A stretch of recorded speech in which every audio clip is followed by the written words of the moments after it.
Welcome to another episode of the Goal Getter Podcast. My name is Erica Martin, your host. I am so happy you are here today. Let's dive in. We are going to talk about niching down. Now, you've heard this term, niche, whatever you want to call it. Should you niche down in your business? What does that mean? So niching down is basically the act of taking a massive topic that you talk about. Let's say you're a health coach. If you're a health coach, you're going to be talking about a lot of things, right? There's a lot to being a health coach. So if we're niching down in your business, especially for social media, we are looking at picking one little tiny thing to talk about and talking about that over and over and over. Does that work? Well, kind of. Do you have to do it? A lot of my clients, the first thing I say is, let's get really clear on your message. What does that clarity look like? Instead of niching down, I say, let's get clear, because niching down feels very overwhelming. It does, because people often, they want to offer the moon to their clients or patients or whomever they're working with. They want to offer everything, especially business owners. We want to do it all, right? And that's great. Like, you can offer as many services and programs inside your company that you want. But when it comes to social media, we're in this world that it is big. It is massive. So we are looking now at, we need to talk about one thing and get very clear on our one little tiny topic so we can get known for that topic and then grow from there. So social media has become a huge part of every business strategy. If you're not on social, it's kind of hard to grow. I'm just going to be honest with you. There's other ways you can grow. And I've had businesses and clients that I work with, especially in my mentorship program, socialmediasociety.biz, where we have helped them grow and given them the tools to grow without using social. Even though that's what it's called, we cover everything in that program. But it is a little more complex. So looking at that, however, the abundance of social media channels, and they're constantly evolving and making it a challenge for business owners to achieve clarity in their social media strategy. So here are some things that I do and I teach inside of my mentorship program when it comes to clarity. Number one, let's define our goals. What's the goal? What's the goal for you to have social media, a social media platform? What are your goals? Ask yourself, write them down. Do you want to increase brand awareness? Do you want to generate leads? Do you want to drive more traffic? Once you've identified your goals, you can create a strategy that aligns with them. Then we want to identify our target audience. Who do we serve? Who are we showing up with? Social media offers a vast reach, but it is essential to identify our target audience and ensure that your efforts are focused. Knowing your target audience demographics, their interests, their pain points is key to creating content. Now, with that, I even say their pain is the best thing that can happen to you. That everybody has a problem they're trying to solve. So on social media, if we get really, really clear as to, if they have 100 problems, let's pick one. We want to solve one of their problems, because when you're looking at social media, we don't always have time to talk about all of their problems, and they don't have time to read about all of their problems. They just want to get to the guts. So if we pick one and we're clear about it, we are going to show up in their For You page. We're going to show up in front of them, and we are going to be that go-to.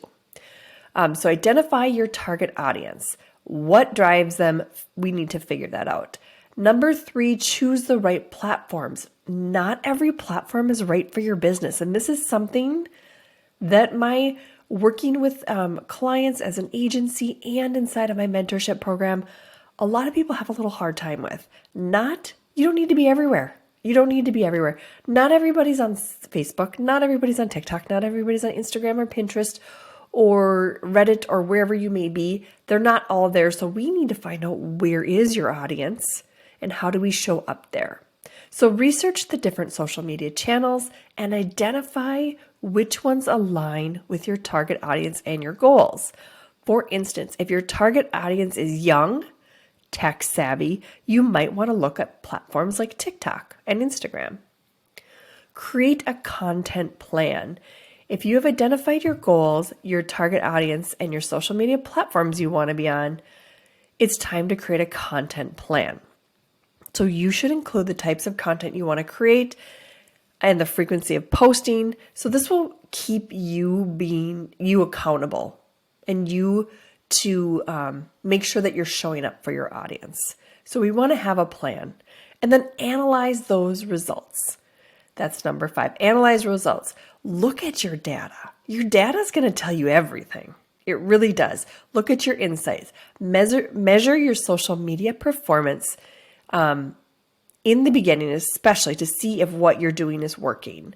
Use social media analytic tools to track your performance, such as reach, engagement, click-through rates, and so on. Analyzing those results will help you adjust your strategy and make informed decisions. So those are the steps to creating clarity within your brand and how to kind of measure it. So when we're looking to achieve clarity, we want to make sure our messaging is very clear, right? So we want to say, and I use this formula, the problem is the middle. So let's identify what is their problem, because that's the easiest. We kind of work our way. It's kind of a weird like triangle. So if the problem is number at the top, that's their problem. What is the symptom to their problem? And then what is the solution? So problem at the top, and then over on one side is the symptom, and then the solutions on the other side. So what we want to do is we want to create content that starts with the symptom. So what are they experiencing that your offer can solve? So when I script content, when I create content, I always start with the end result. What is my goal for this content? What is my goal for whatever I'm creating? So if my goal is to get new followers, great. We can start with symptom, problem, and then move into what they need to do next. If I have a freebie or something that I want to share with my audience, then I am going to work my way back from that. If it's, for example, I have an organic media strategy download, a guide. So if I want to promote that, I'm going to work my way back. So the answer is my guide that's going to help them create organic social media. Their problem is that they're paying for ads and they're getting nowhere. The symptom is that they've spent a ton of money, they have getting zero return, and they have a really small following. So what my guide does in the end is it teaches them how to grow organically first before going into paid ads, because that's what you should do. So their problem, we're going to start with listing their problems. And that is the content you need to make. That is how you get very clear in your message. What are the problems? What is the symptoms? What are the symptoms to the problem? And then provide a solution. So it could be check out my guide, follow for more. All of those are, book a call with me, whatever it looks like. A really good example I heard once was if somebody has a cold, or let's say their symptoms are they have a stuffy nose, they have a headache, they have drainage, like all of these nasty things, right? So they know that their throat hurts. They know all of this. But they don't know, is it a cold? Is it the flu? Is it something else? Do I have strep throat? That's the problem. So they don't know yet what their problem is, but they know their symptoms. So if we play off those symptoms, we can then create much clearer content to the problem and then move them into the solution. So the solution is, buy these prescription drugs from me, or, if you're a farm, whatever, that's a bad example, but buy this from I'm a pharmacy, buy this from me, or I'm a health coach, work with me to not get sick, those kind of things. I mean, that's pretty down to the point. But when we're clear in our message, we don't have to niche down. Niching down is probably the fastest way to grow, in my opinion. I worked with somebody that's in the detox space, and we looked at her social media. She had 3,000 followers when I started on her Instagram account. And we were working together, and I said, here's the thing is that we're not clear, and we're talking about way too many things. And we're not clear about all those things we're talking about. So we started to kind of talk, and she said, okay, well, I'm a detox expert, but I really like talking about the lymph system and drainage. So we got very clear on talking about lymph and drainage and showing people how to do it. She literally went from 3,000 followers to 197 followers in like 4 or 5 days.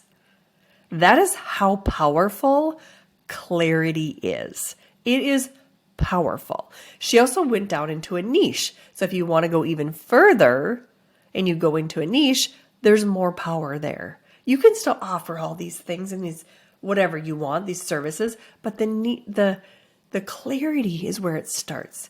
Being very clear in your messaging is key when it comes to social media.